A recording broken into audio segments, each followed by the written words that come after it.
کر محبت پیدا کی ہے تو کس نے کی ہے؟ زور سے بولو، اللہ نے کی ہے۔ اللہ فرما رہے میں نے محبت پیدا کی، اور یہ کہتے ہیں نفرت نفرت نفرت۔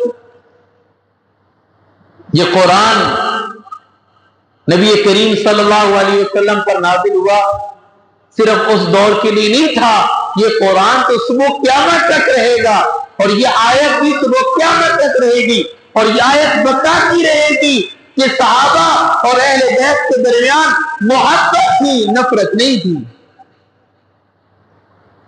اللہ تعالیٰ قرآن پاک میں فرما رہے رضی اللہ عنہ ورضوا عنہ، رضی اللہ عنہ کہ اللہ ان سب سے راضی ہو گیا، اللہ ان سب سے راضی ہو گیا۔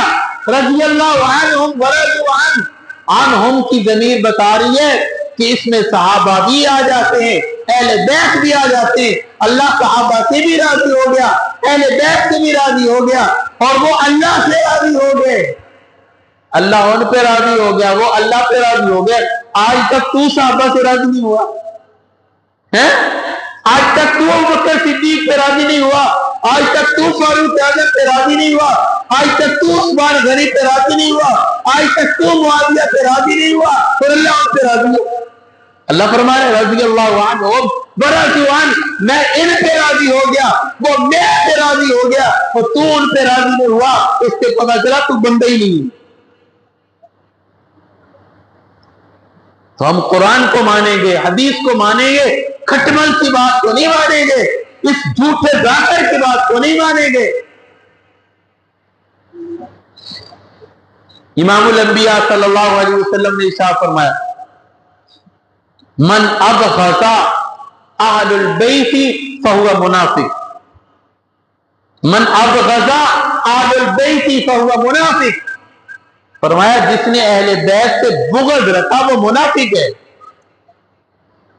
جس نے اہل بیت سے بغض رکھا وہ منافق ہے۔